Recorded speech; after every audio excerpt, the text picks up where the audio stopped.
Hi guys, welcome back to Creative Tap. It's a beautiful sunny day here today and we've got more treats in store for you. We're back in our VFX Talk series. We're talking to Manooj Manoharan from Method Studios in Montreal. He also runs the YouTube channel Madlookzvfx. Link will be down below in the description. But I don't want to waste any more time because I'm really excited to bring you this interview. So, let's dive on in.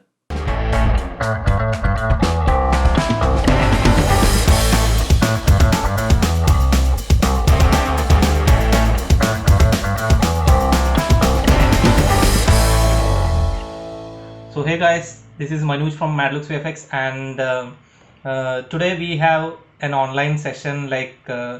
I'm interviewing Jonathan Parker, and it's he itself asking some questions to me. So we will both discuss about some of the general topics in the visual effects and animation industry. And so let's jump into the interview.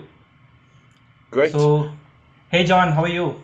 Yeah, good man. Good to finally meet up and do this. It's been a long time in the planning, hasn't it? Yeah, of course. Both YouTube channels have to do, like, we are doing a lot of visual effects tutorials, and also let's meet up and talk.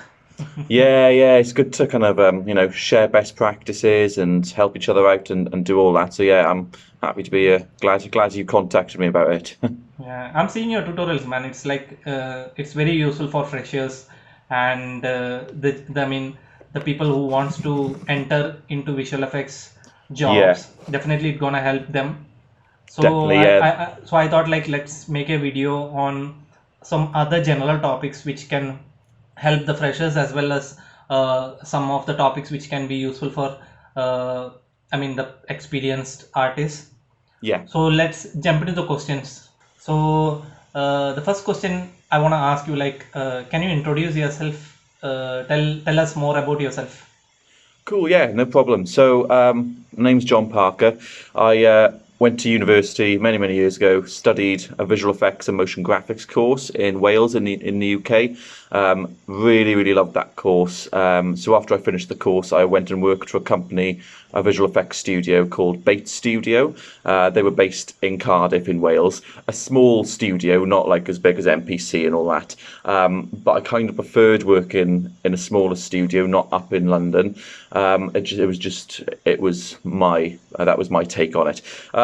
Worked there for about must have been 14 months before I then left to go and study my master's degree in Cardiff. So I studied then my master's in animation, but I specialised in visual effects, and I looked more specifically, investigated a lot of photogrammetry processes, because at the time, back in 2014, that was one of the possible emerging technologies. So I did a lot of that. After my master's degree, I went to work in a studio called Clothcat Animation. They were still in Cardiff, so worked on a really nice project with them. Alongside that, I also started teaching. That's when I started my teaching career. Once that project was done, I went up to Surrey, which is just outside of London, taught in a college there, taught visual effects students, some of which now are in the industry working on loads of cool stuff. I've actually interviewed one of them, so I'll be uploading that to my channel soon. But yeah, I then moved back to Swansea, which is in Wales, and I'm now a lecturer of visual effects in Gower College. And alongside that, to support the teaching that I do, I upload regular videos to YouTube to kind of support my students and obviously everyone else out there. So that's basically I would say that's my background, probably in a nutshell. Yeah. Interesting. Awesome. Great. So if you can do us a favour then, Manooj, can you just introduce yourself, tell us who you are, what you do, what your background is and all that. That'd be great. Yeah, fine. No worries. Likewise, I have started to learn visual effects from my early ages. I was very interested in watching those kind of heavy visual effects movies, and I was just thinking how they are making all those kind of things. So I have started my education, and I have completed my post-graduation in arts and multimedia from India, and I got a job as a roto artist in BOT VFX, a company in India, and I was a roto artist for almost 2 to 3 years, and later I moved into paint prep, and paint prep I was doing for almost 2-3 years, that too.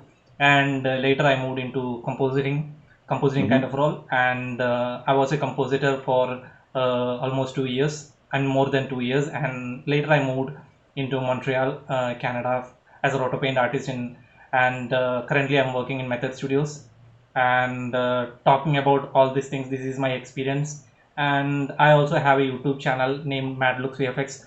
I do tutorials on visual effects, and I do some inspiring interviews, like where people share their experience about their work and career. And also I do like this Zoom interviews, at least after this pandemic, because everything got moved into Zoom. So now I am interviewing some people who could share some knowledge, or who could share some updates about visual effects and animation industry. So yeah, that's all about me. Oh, great. Thanks for that. Awesome. Cheers. Of course. So I will ask you the next question, like, what's the present situation in visual effects and animation overall, the globe? Like after this pandemic, everything, I mean, we are seeing a lot of changes. So if you could share some insights about what is the present situation in the industry, it would be helpful Yeah. for the people. Yep. Cool. So, obviously, because I've been lecturing for a little bit, I'm going to give my view now, but it may not be accurate to everyone's. Anyway, I think it's really interesting time, to be honest, for a couple of different reasons. Obviously, the current COVID situation we've got is presenting every workforce, every workplace with challenges. However, visual effects industry comes with its own challenges, so it's very difficult to work remotely when you're working on the next James Bond film, the next Star Wars film. All the security, like the non-disclosures, it's insane. I am actually aware of one or two artists that I know were actually doing remote working before COVID. Okay. So I do know that a lot of studios have now been doing remote working because they have to really, and I think it's absolutely astonishing that the security measures they have to put in place are mental. One of the artists that I know who's doing it, they use something called a Teradicci system, which is, I think it's a card actually. It's basically a PCOIP, I think it's called, which is PC over IP address. It's a protocol which encrypts and transports pixels to users' devices. So it's like this really secure connection, really. I know that was happening before the COVID thing. So I'm not surprised that studios did go and do remote working, but it is kind of a big jump in all honesty. And I think that's been a sort of global thing as well. The other interesting thing that has been going on for a number of years now, I think since 2014, there's been a huge call after what happened with Rhythm and Hughes and the Life of Pi film. They won the Oscar, I think. Yeah, they won the Oscar, and then just shortly before, like a day before, the company actually went bankrupt, didn't pay half the artists. There was huge outrage. So I think global unionization is something that's coming in. And I know in London that there are hundreds of people already in the union. And I don't know what percentage of artists that would be. I know some artists are nervous to do that, especially new artists, because, if they see them in a union, will they pick someone who isn't over me? And I think it's incredibly important to do it, to get into a union. I don't know what that's like globally. I don't know what the situation with unionization is in America, but I know it is building over in the UK. So that's my kind of summary Very of, interesting. Yeah, very yeah. interesting. Like, it's new for us to listen to all of these things. So very interesting. Awesome. So, Manoj, where have you? Another question for you. Yeah. Where have you worked? Like, what kind of roles did you have in the different companies you've worked for? What projects have you kind of worked on in the past? And do you have a favorite project? Sorry, it's a couple of questions there. Yeah, I got it. So it's like in my intro itself, I have told you, like, I have a vast experience in visual effects. So basically, after my graduation, I got a job in BOT VFX as a roto artist. So at that moment, it was like India as a place. There were a lot of opportunities for studio roto, and as you know, like in studio projects, we have a tons of tasks for roto, doing roto.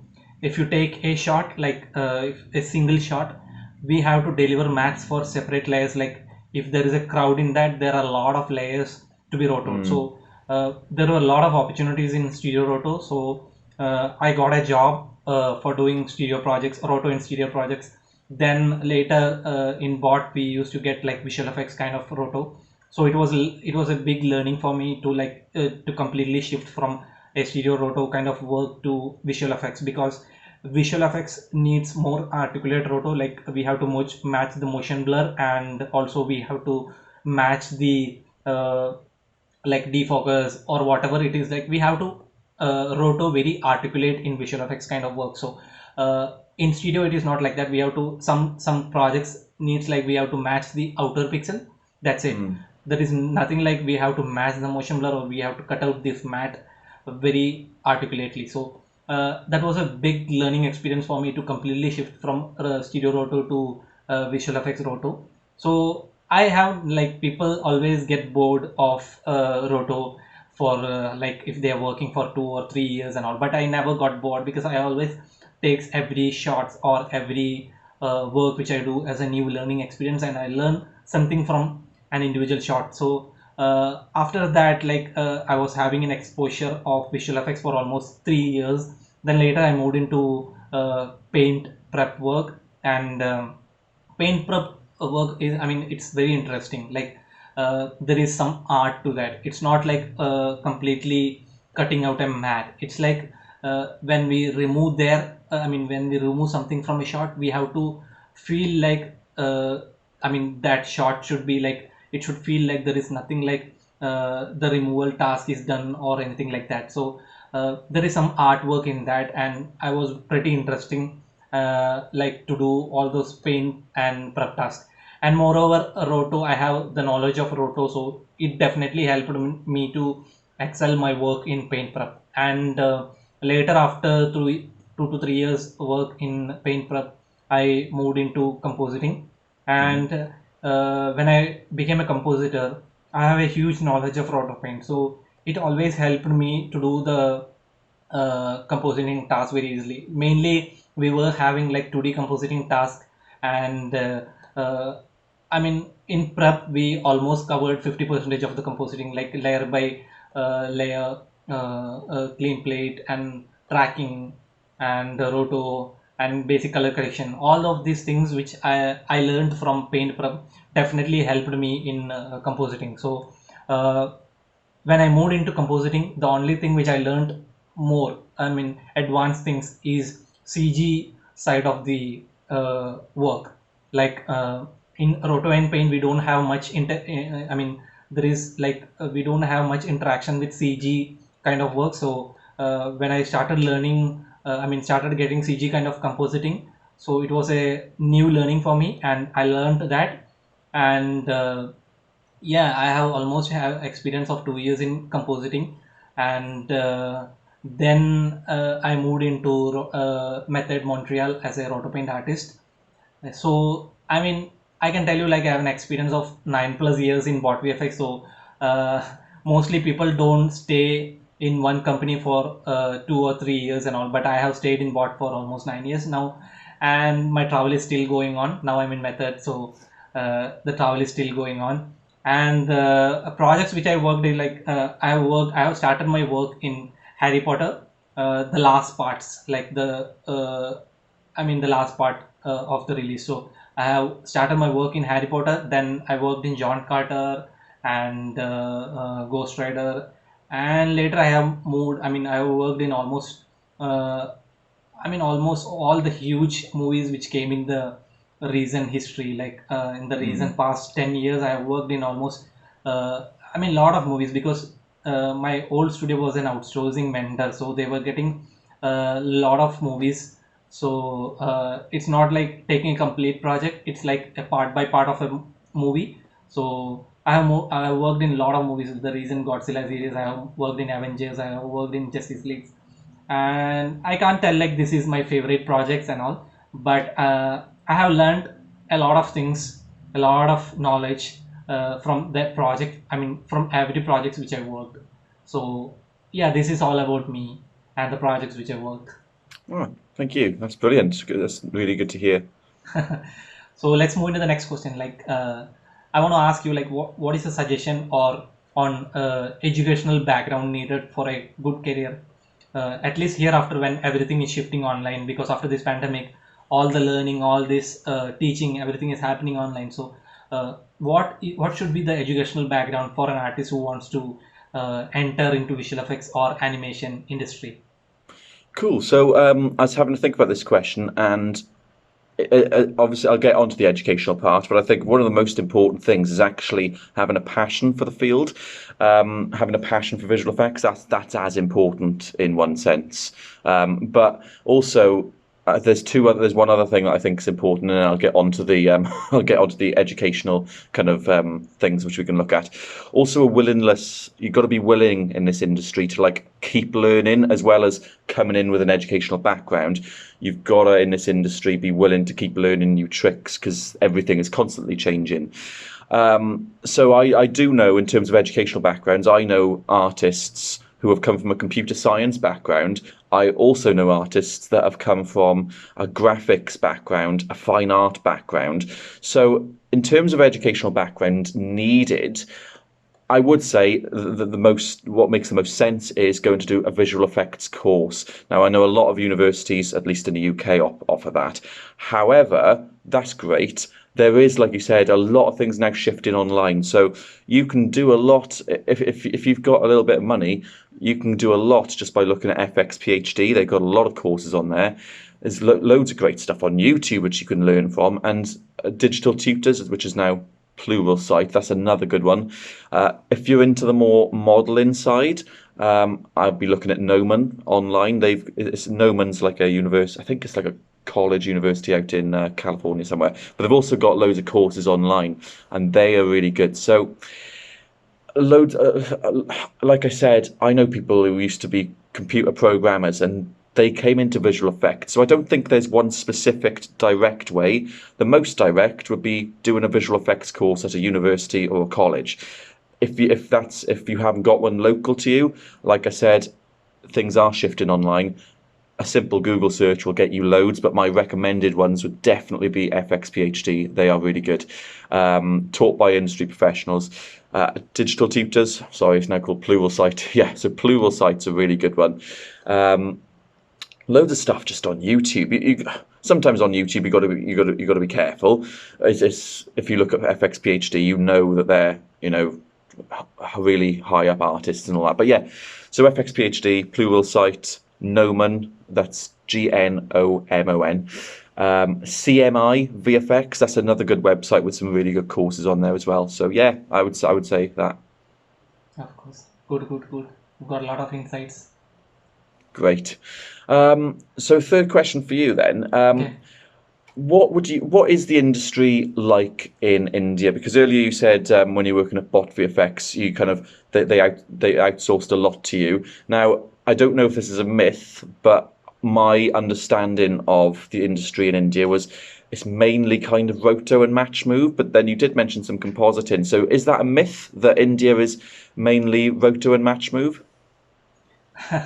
Yeah, I could tell you like it's not a myth. Like India is a country where the population is almost 130 crores, and there are a lot of youngsters who are seeking jobs. So definitely there is a potential in the market side of visual effects. So in early 2000s, early 2000, in 10 and 2010, that kind of time, like there were a lot of movies releasing in stereo, and as I told, like stereo roto work is very huge. Like we have to do roto for there are a lot of layer by layer by layer. We have to do a lot of roto for stereo projects. So definitely those kind of manual tasks were started coming to India at that time, and slowly it got picked up, and more and more visual effects kind of work started coming, and slowly matchmove started coming, and then paint prep, and all those kind of manual tasks were coming in a huge level to India. And as I told, like there are a lot of people who wants jobs. So it was like a give and take situation, like all those projects coming, all this manual task needed projects coming, and people are ready to do all those work. So it's not a myth. Like it was mainly a roto and matchmove industry, and later it moved into paint prep, like all those of RPM, roto paint and matchmove works. There were a lot of companies doing only specifically roto paint matchmove, but now industry is changing, and recently I have read like an article, Foundry, I mean it's an article from Foundry, I guess. They were telling like the potential which is there in Asian visual effects market in the 2030s and all. So definitely there is a huge scope for all those kind of CG and compositing kind of works in India as well. So I can see the changes in the past 2 3 years. Like we have MPC there, and MPC, like they have started doing compositing kind of works also in Bangalore. So it's slowly changing. It's not a myth, like it was a roto paint matchmove industry before, but now things are changing slowly. Some kind of compositing as well as some kind of animation also is started booming in India, specifically India, but overall Asia is having. I mean, they are having lot. There are a lot of studios in Asia doing VFX and CG kind of work. So it's not a myth. Like it was a rotopaint matchmove industry, but now things are shifting into like all kind of general works are happening. Oh, So yeah, that's good to hear that there is more happening and you can see a change. That's good. yeah. So let's Awesome. move into the next question. Like, um what's your view about the recent upgrades in Unreal Engine and all this real-time rendering and virtual production? Because after this pandemic, I mean, the whole internet is about virtual productions and all those articles related to Unreal Engine. Because definitely it's a free software, and people can invest their time on that. They don't have to invest money on that. So what's your view about the recent upgrades you hear about? When I first heard of it, when I first heard people talking about it a while ago saying Unreal Engine, and I was like, no, I'm not buying it. What are you on about? And then I started reading up on it and reading up on it. And you know what? To me, it makes perfect sense. And I'll tell you why. I mean, you only need to look at where it's been implemented, like The Lion King, The Mandalorian. You only need to look at those films and look at the behind the scenes, and you're like, yeah, it works. Now, Epic Games recently showed like an insane demo. It was of this. It wasn't recent actually. I think it's maybe a year old now. But they've showed this shot of a guy standing on a motorbike, and he's in this sort of mountainous range. And they've recently done a sort of demo of that, and that's a really good one to watch. But I don't actually think that this will replace chroma keying, your green screen, your blue screen. I don't think that can be replaced, at least by this sort of real-time rendering stuff. And the reason I say that is this real-time rendering is so advantageous for filmmakers.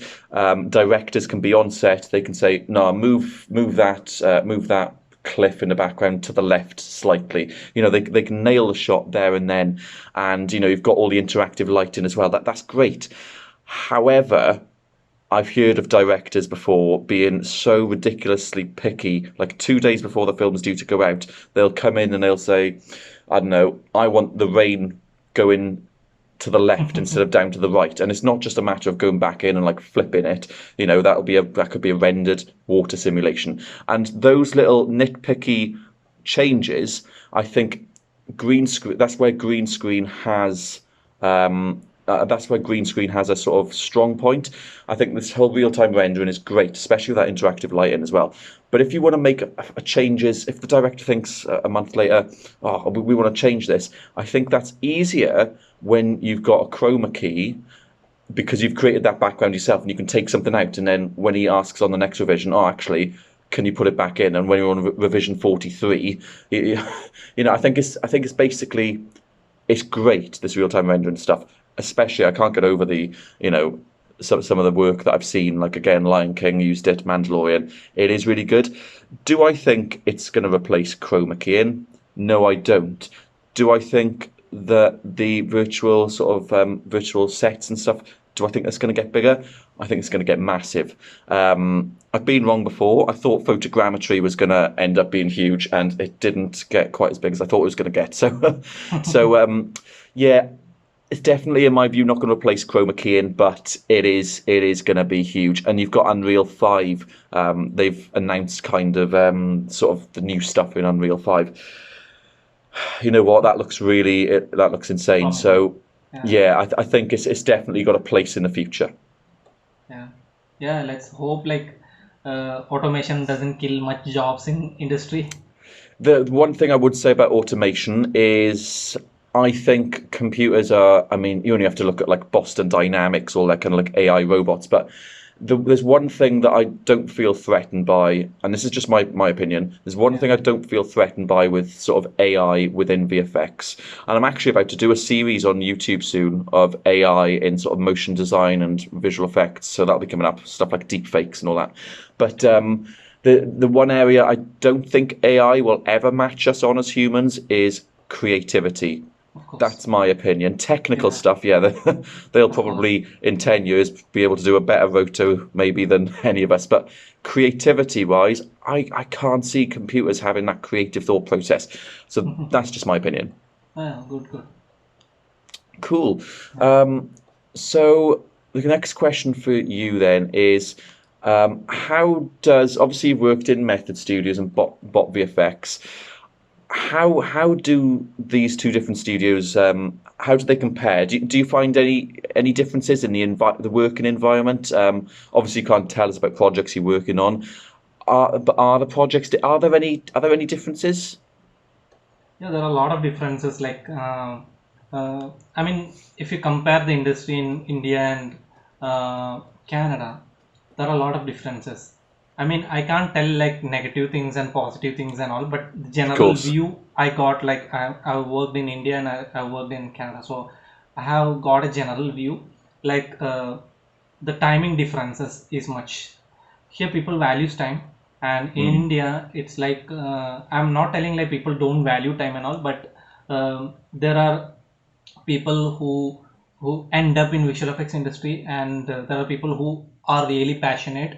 So it's like, I'm telling the fact. Okay, so there is a mix up of people who works in a company. So there are a lot of instances, like when we work in India, like we used to stay very overnight. Like, definitely it's not good for health, but people should start realizing, okay, health is important. And the thing which I realize is like, I used to get the projects. I mean, some of the shots will be very tough for to complete in on time. I understand that, but when I started learning different kind of techniques on YouTube and all those online materials which is available freely in internet, I started improving myself, and my work got improved. So I mean, I have crossed that barrier of those late night works and all those things. Sometimes it happens in every work. So because of, there are a lot of general reasons for that, but Mm. basically if you are passionate and if you spend time learning some of those cool techniques which will help you in your work. So it helped me as an artist to maintain my work life balance. So definitely that's a big difference I noticed. Like, people in India, uh, I mean, they generally don't have that work life balance because of the pressure in work and all those lazy attitudes and all those things. I'm not, I mean, I'm expecting some negative comments on the points which I told now. So if you have any comments on this kind of view, you can comment it down so that we can understand what is the industry like. I have my own view. So there are a lot of artists in India, so they have their own view. Like, some of them will be like, some of the artists will be highly efficient, but because of the company management or the mismanagement by the production, uh, it happens. So mainly I could see this time difference, and rest of the pipeline, all those things, it depends on company to the company. So I can't compare like this is better, that is better. Every company has their own pipeline and their own set of tools for work. So yeah, I can't see much differences in all those things. But comparatively, India artists should spend some time on learning new kind of technological revolutions which is happening in the industry, and should advance in their work, so that automatically the work-life balance should happen, because it's very important uh, for a good life. You should have a work-life balance. So I will definitely point out that is the main difference which I noted when I compare both these countries for visual effects. I can't compare this company, that company, but I can compare both the work culture of both countries. I can tell that. And that's really important. I think that's probably one of the most important things you could have said, is that work-life balance, especially in our industry, is so key. So yeah, that's great. Yep. So let's move to the next question. What is your future plans with your YouTube channel? I'm seeing your YouTube channel for past 6 months. I guess I'm sharing some of your videos in my WhatsApp and other social media handles, so that people can. I mean, most of the people don't know there is a channel exists like this in YouTube because of the weird YouTube algorithm. We will talk that differently. It's like generally I will share all those content which is useful for artists or the freshers who wants to enter into the industry. So I want to ask you, if I'm introducing your channel to one of my subscriber or one of my friend, I just want to know, like, what is the future plans with your YouTube channel? So primarily, the YouTube channel that I run is primarily used to support the courses which I teach at college.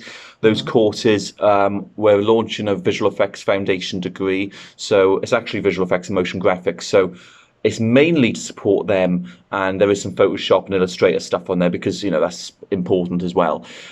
So apart from me using it to support my actual students, I've got a few other things which I'm kind of planning to do with the channel in the future, because the past 6 months or so, maybe thanks to you, but the past sort of 6 to 12 months, it's gathered a bit of traction on YouTube. So I definitely plan to do more nuke content. So something I've been doing with the nuke content that I'm putting out there is I'll pick an area such as rotoscoping, think, right, how can I break this down into 6 really bite-sized videos, knowing that my students are going to need them. So what I plan to do more is take something from nuke. It could be motion tracking, for example, or the 3D side of nuke, using particles in nuke. Take something, break it down into a series of bite-sizable videos where I go through it thoroughly. So that's one of the things I'm going to do, is in more nuke series.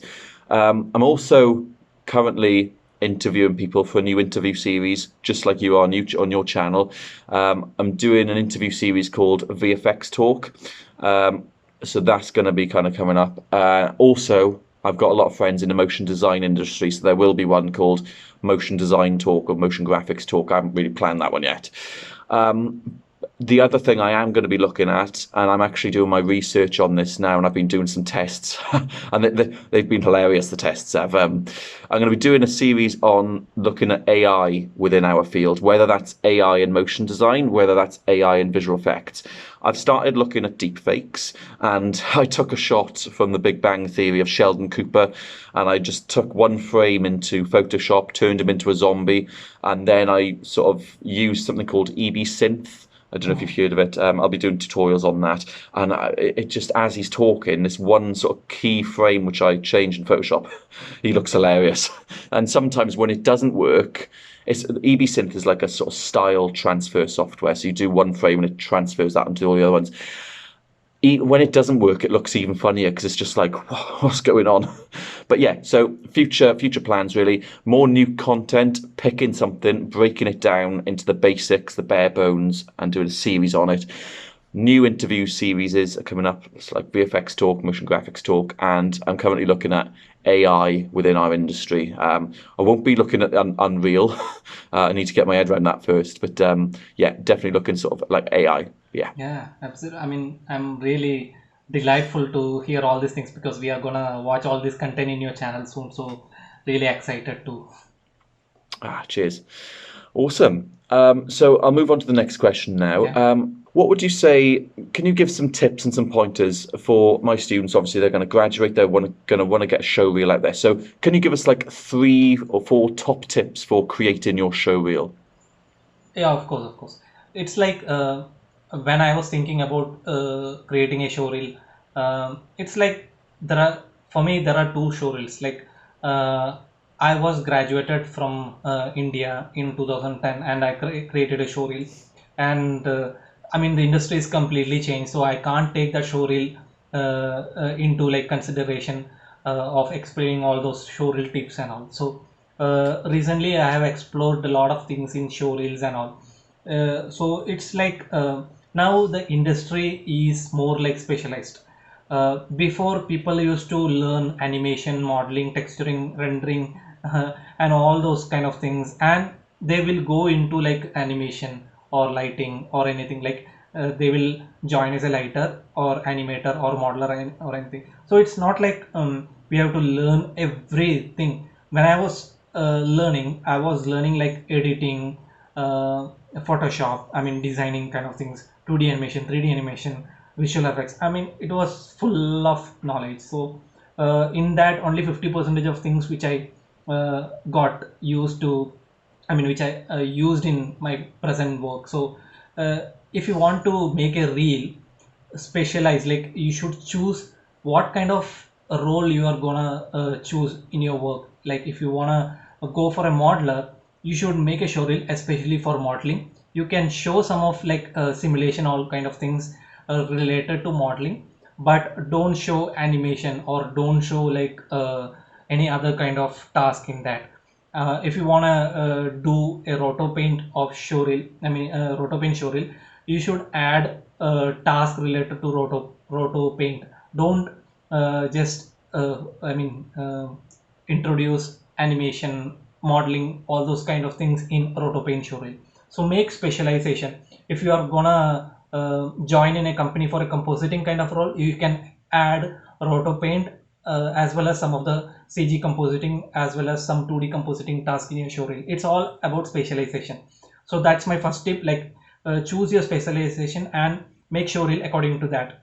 And generally, I'm a roto paint artist or I'm a 2D compositor. So if you are a person who wants to make a roto paint showreel, don't make shots like general kind of keying, which you can the shots which you can easily download from those Hollywood reports. Some channel is, I mean some website is there. Generally all the students who are coming out of institute will download those footages, and if you check all the show reels, you can find similar footages. Don't go like that. You should have a different show reel. Like if you if you can rent a camera, you can shoot your own footage, or else there are a lot of footages. There is a video in my channel, I will add that in the card here, and you can choose those footages from those websites which is free of use, and make showreel on that. Also, if you could include like if you are want to specialize in roto, or if you want to get a roto job, just add some shots like you should roto some hair details and fur details, cloth animation, all those kind of manual tasks, so that company will, or the company will start recognizing, okay, you as a person, as an artist who will do such kind of manual kind of task, not the easy task. So it's make easy for you to prove your caliber there. Also, if you want to do some paint kind of shots in your showreel, make sure you do some wire removal, all those kind of removal task which is manual, mainly manual based work. So it will definitely help company to it will help you to prove to company like you have a potential, that if you add all those kind of things in your showreel, it's really helpful. So this is my second tip. And so basically I have seen many industry professionals make showreel. They will edit the movie and they will make the showreel, because there will be not much time for them to make the showreel from A to Z. So if you are coming out of an institute, and if you want to enter into a visual effects industry, definitely you should make a showreel by your own. Like you should choose the footage which is very interesting and very different from others, and also you should show more potential, like manual kind of shots and very different kind of shots, so that your profile will be noticed. So these all are my general advice for the people who wants to make showreels. Yeah. Great, that's brilliant. Thank you so much. Okay, let's move to the next question. So, is Python learning is necessary for a successful career? Like, there are a lot of people. I mean, there is a section of people who works as a pipeline kind of work, and there are a lot of compositors who creates gizmos and all those kind of things. So, on a general view, is Python learning is necessary for a successful career? I mean, I think you kind of hit the nail on the head there in one sense. I think the word necessary, I think it's definitely role dependent. If you are working in the pipeline, if you are developing tools, you can't live without it. It's your bread and butter. As a compositor, I say you could do your job without it, but I think it's going to 100% be advantageous to you. So if you're a compositor, you don't need it. You could probably get by without it. However, having it as another tool in your visual effects arsenal, it's a no-brainer. So maybe my advice to new students out there, or people thinking about this, make sure that make sure you focus on your compositing, and maybe then once you kind of got a grip on that and you're comfortable inside a nuke, yeah, learn Python. In fact, I need to learn more Python, to be honest.